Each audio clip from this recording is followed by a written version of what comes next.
Good morning.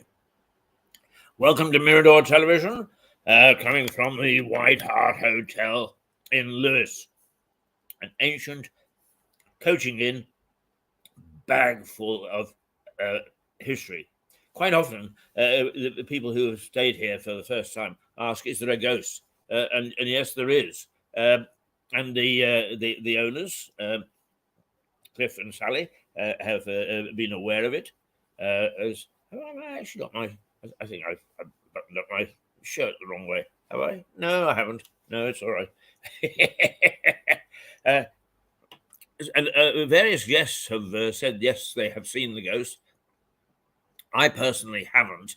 But then I don't. I'm not normally here terribly late at night. Although one night after bonfire, I think it was, I did sleep in the front lounge on a settee because there was no way of getting home because all the buses are cancelled and trains are cancelled and everything's cancelled on bonfire night. And I even forgot about the ghost. And I was woken by a very real person trying to get out, a guest in the hotel. So that's my experience of the ghost here. Anyway, shall we keep talking about ghosts? No, we shall not. Not for the moment, anyway, because what we're going to do is look at the news headlines as we normally do from the papers, make a little comment along the way, and generally make a nuisance of ourselves. Quirky, you had better believe it, but quirky in hopefully a very positive and real way, because we do act as a watchdog. And with the reduction of local media, watchdogs are few and far between. Okay, we're a bit hit and miss. We don't cover everything. We don't get everything. We don't actually pass on everything, but we try to do our best to look at the main stories of the day and how they might impact on smaller communities such as this. So, if you don't mind that sort of thing, keep watching. And my first note this morning is that the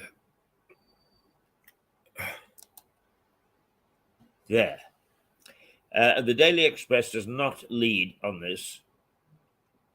We'll go to what it leads on in a moment. But it does have a banner right at the top. And it says, Mrs. Thatcher's Chancellor Nigel Lawson dies aged 91. And with all due respect to the present incumbent and those who have been incumbents since, this man was a giant. There are lots of people who hated the Thatcher era and therefore would have hated Nigel Lawson. But he knew what he was doing. He understood global economies. He understood the job that needed to be done in 1979. And the country was bankrupt, on its knees. Even the IMF wouldn't touch us. And he was a giant amongst politicians, a chancellor that actually knew what he was doing. Not the greatest orator, I may say. And that's been the problem, I think, with chancellors since. They've been great orators, but they didn't understand how to fix the books. He did. And I think that we should actually pay homage to one of the greats. And not only that, he was a statesman. He wasn't primarily first a politician. He was a statesman. And we're in very short supply of those nowadays.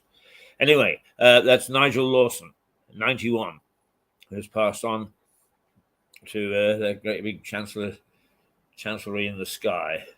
Now, the real headline of the Express, it is the Express, yes, the Daily Express, is this man. 42 years. Hang on. Let's not mix up. Let's not mix up Nigel with this man, who is the man just given 42 years life sentence for the murder of little Olivier Pratt Corbel from Liverpool, who was shot dead when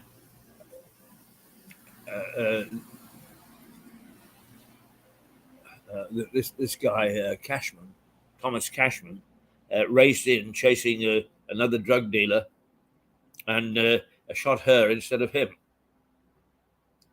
And they the subline of the headline this morning is that the child murdering gunman unlikely to ever get out of prison alive. So what does the Express say? Well, it leads on the fact that many of these front pages of the papers this morning have got the same story on their front page, and that he's got given the life sentence and handed out for killing Olivier. The Express reports that Cashman, who refused to go into the dock for his hearing, is likely to die in prison after being ordered to serve a minimum of 42 years behind bars.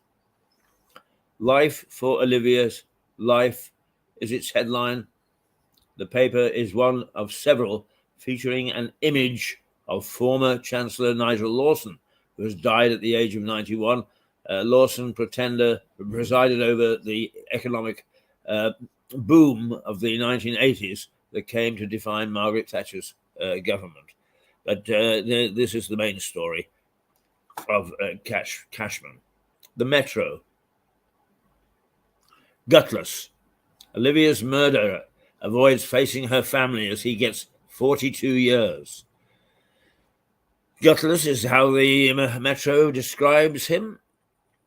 The convicted killer stayed in his cell, claiming his trial was a circus and that he had heard prosecuting lawyers sing Queen's song. The Queen's song, Queen, not that Queen, but the pop group Queen, We Are the Champions, after he was found guilty. The Mirror. Mum's bravery and the cowardice of a killer. He refuses to face sentencing in court as she tells of unbearable pain. Cashman's cowardice is viewed as a direct contrast to the bravery of Olivia's mum, Cheryl. His actions have left the biggest hole in our lives, the paper quotes her as saying to the court. The Mail. I keep thinking I have forgotten to pick Olivia up from school. I just miss hearing her voice. Mother's heartbreaking tribute as the killer is jailed for 42 years.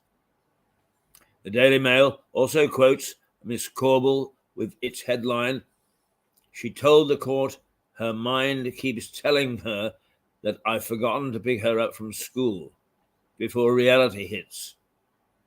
Also featuring prominently on the front page is a photograph of TV presenter Philip Schofield after his brother Timothy was found guilty of sexually abusing a teenage boy over a 3-year period. The Sun. The Sun. It doesn't put Cashman on the front page. It goes with the Schofield thing as nowadays it normally does. I mean, it's at one time, despite the fact that it had page 3 tits showing all over the place, the Sun wasn't a bad newspaper. But now it avoids doing anything political or controversial and goes for celebrity.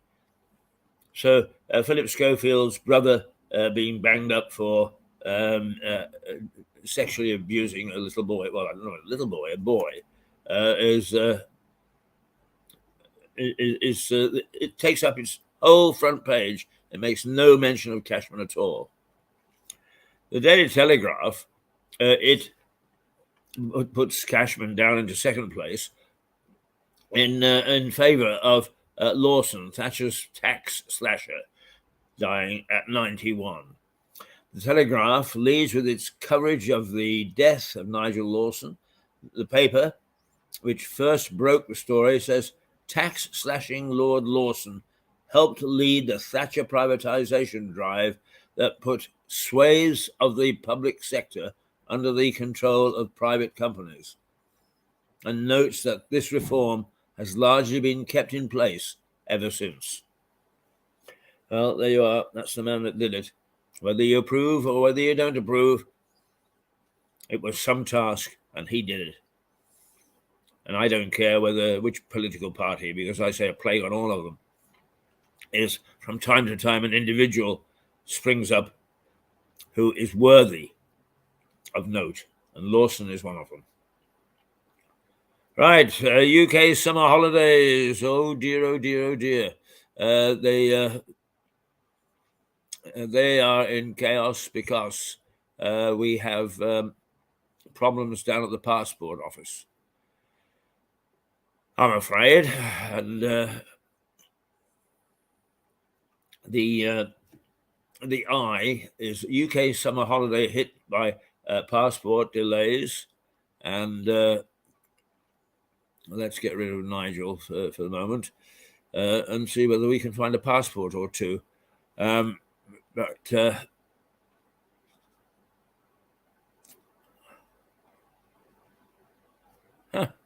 Oh, I see what I'm doing. How I'm being foolish. Right, there we go. And here we come with there. The eye says UK summer holidays have been hit by passport delays as almost 2,000 workers prepare to walk out for 5 weeks. The paper says British passport backing the backlog has already been mounting and warns that wait times could reach 3 months. So if you're thinking of going to Blackpool, if you're summer holidays, don't try to get there within the next 3 months. Right, okay. But that, I mean, it is serious because it's going to put a lot of people's holidays in jeopardy. But another sign of our times. First of all, partly because it's me. But secondly, it doesn't matter which party you got. None of them understand the economy. None of them understood what the hell was going on.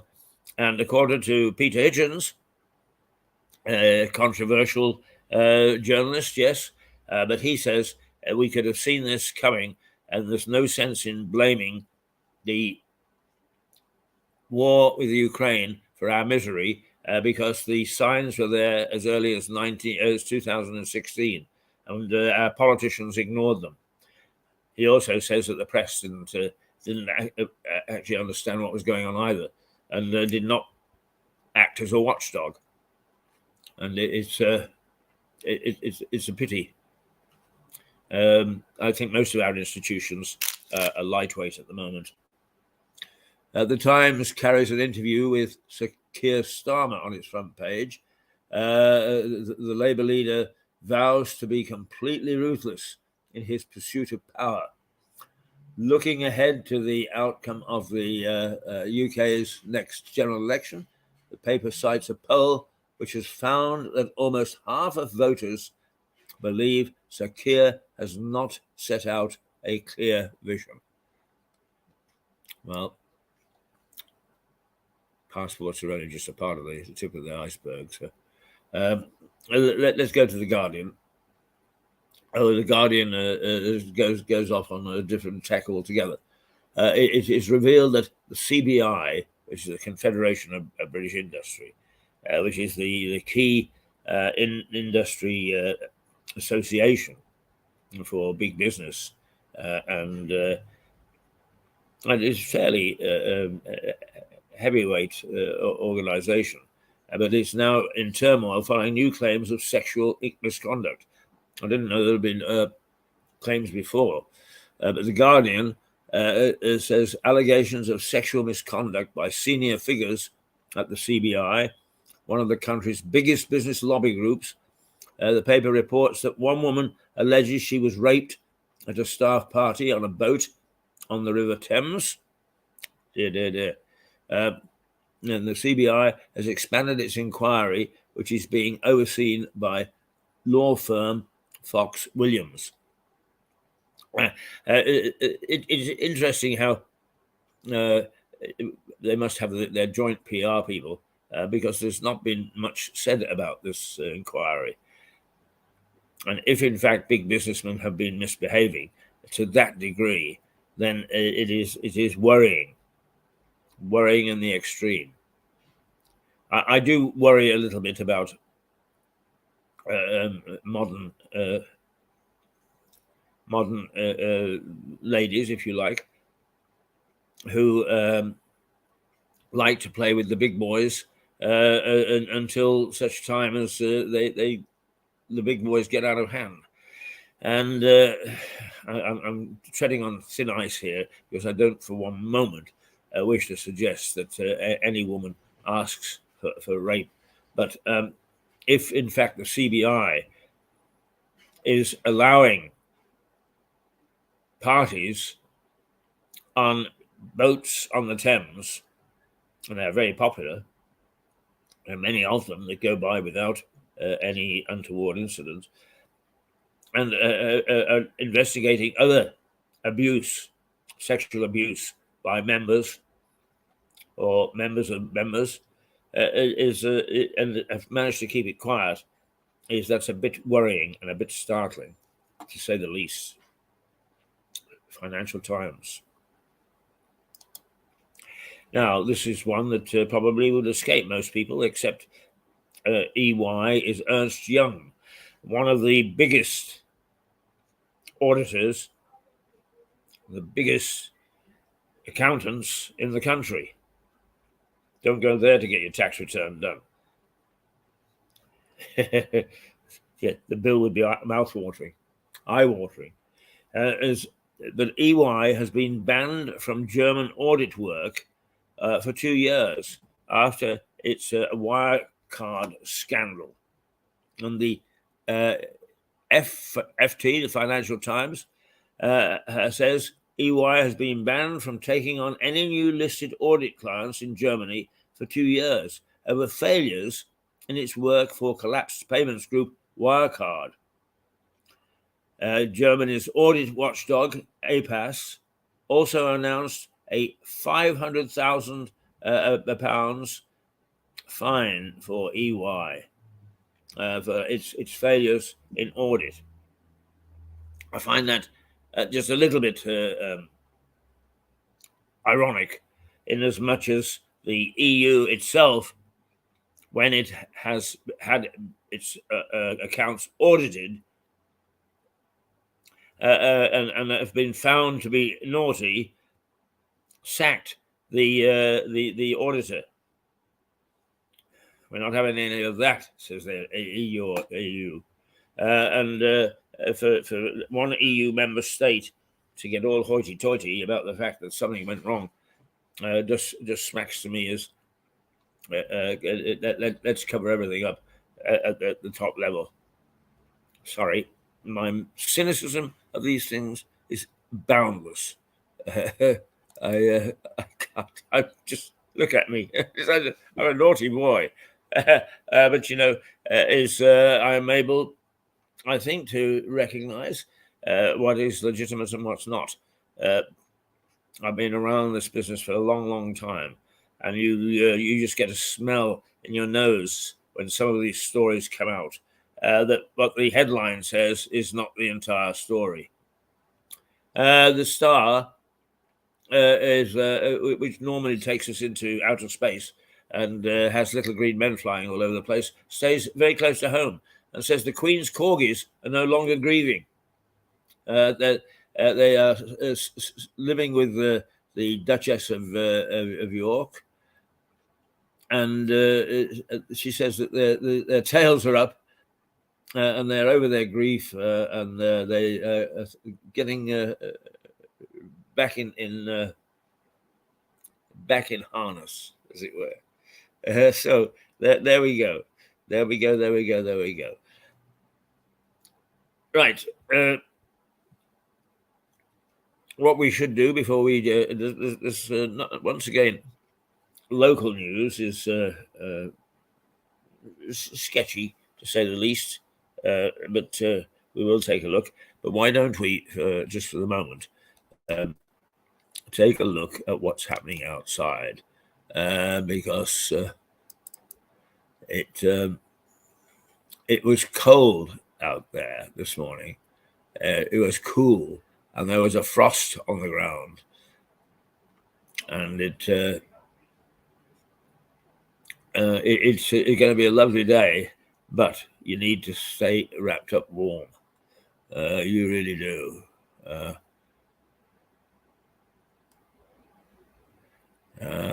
Well,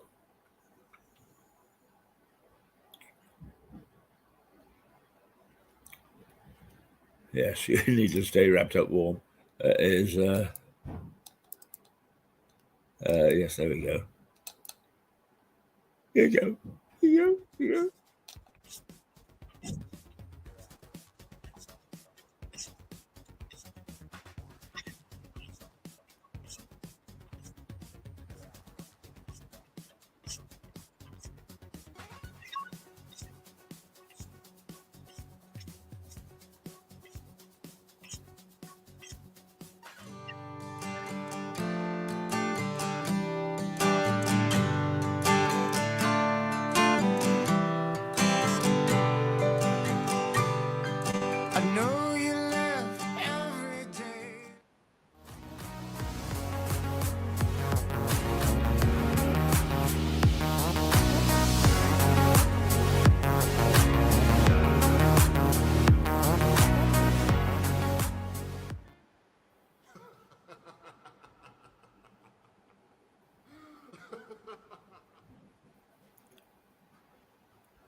And right now it's 3 degrees centigrade and partly sunny. But here, right over the high street, it is sunny.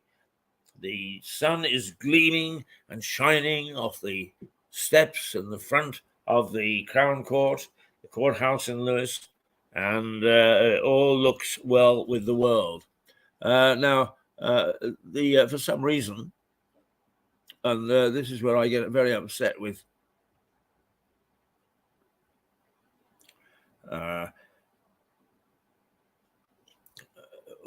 the computers.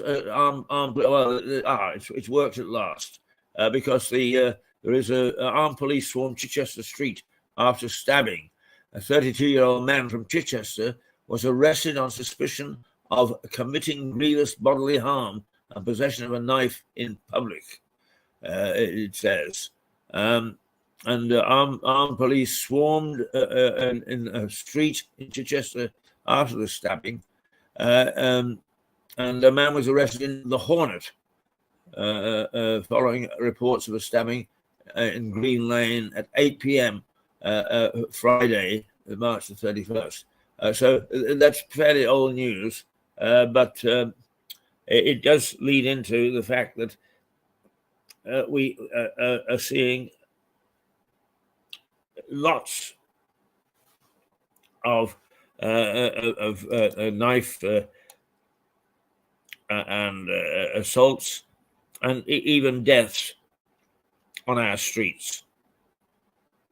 And as those of you who follow us know, I am having a real go at what's happening locally with our politicians, whom I've rated as pretty low.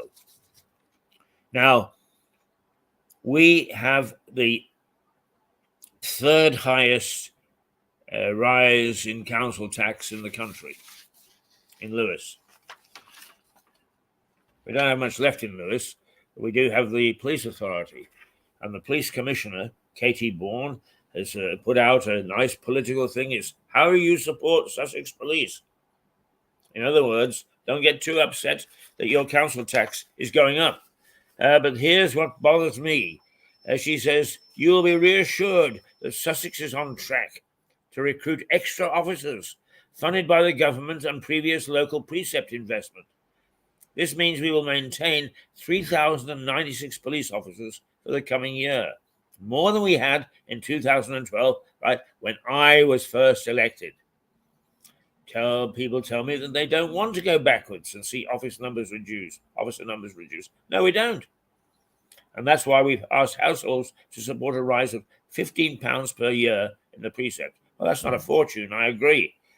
But what really bothers me is that despite the fact that a lot of statistics trotted out, they received over 800,000 contacts, 800 calls to 999 every day. They attended 176,000 incidents, made 22,000 arrests, recorded 132,000 crimes, responded to 20,000 roads incidents, recorded 5,600 sexual offences, dealt with 11,000 missing person incidents, and recorded 1,600 assaults on police officers.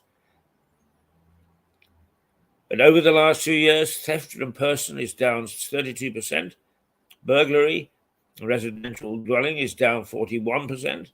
Sussex Police now has a dedicated business crime team with 10 specialist officers. The rural crime team has been expanded to 22 officers. And since 2020, the Specialist Enforcement Unit has seized 1.3 million and taken nearly 160 bladed articles and firearms off the streets.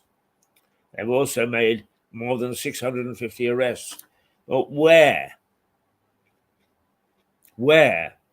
Because with all these 30,000 officers, is it 30,000? No, sorry, 3,000. 3,000 plus police officers, and looking to recruit more, we have on our streets no visible presence. The beat copper still is not back in situ. So how the hell some of these things are done, I have no idea. I actually see almost on a daily basis lots of coppers on the Lewis Street.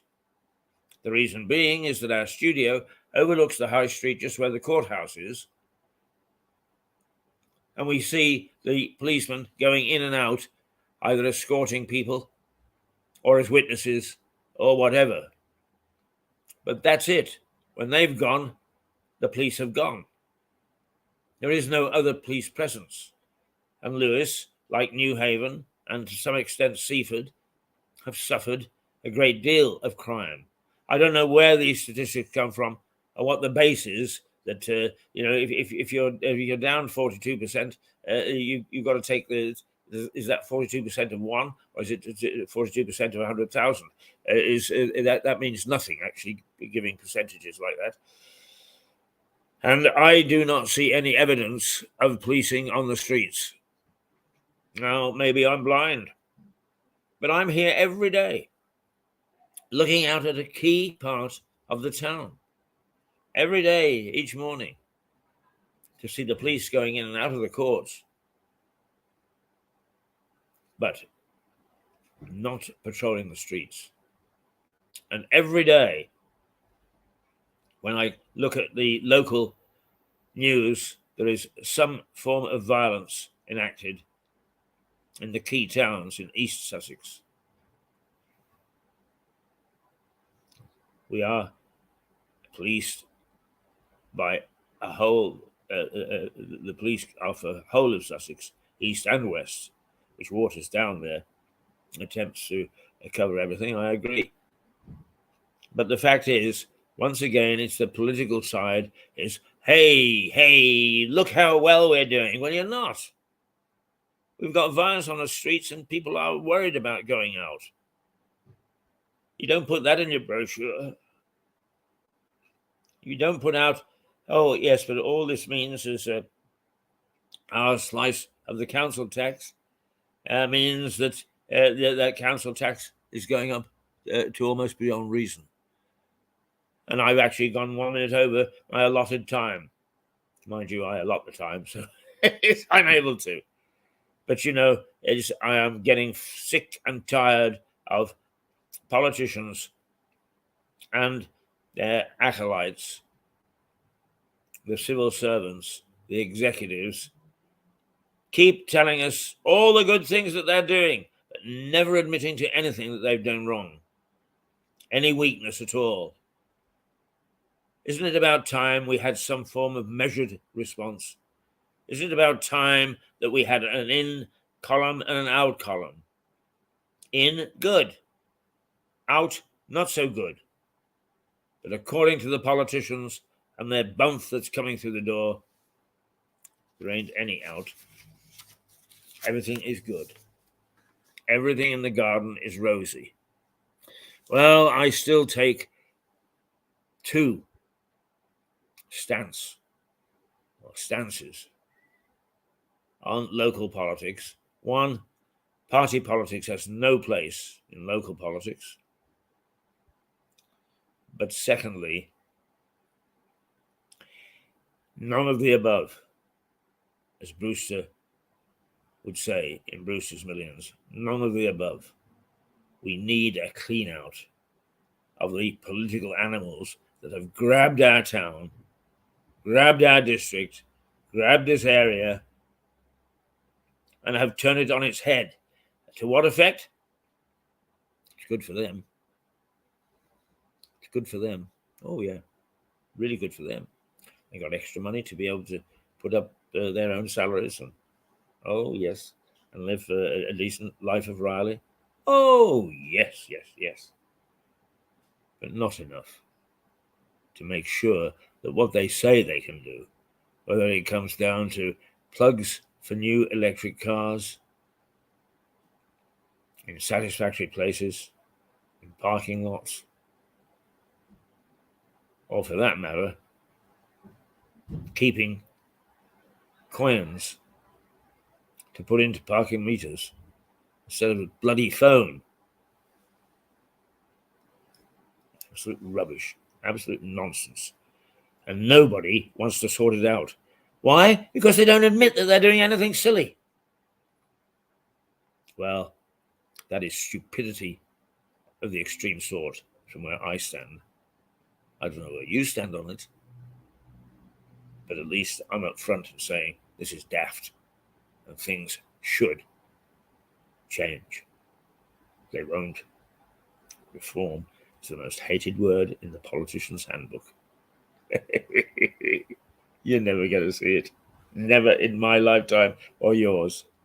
Right. We'll be back in a half an hour with some more stuff and one or two little announcements. So for the moment, here we go with a toodle pip until 9:30 or thereabouts.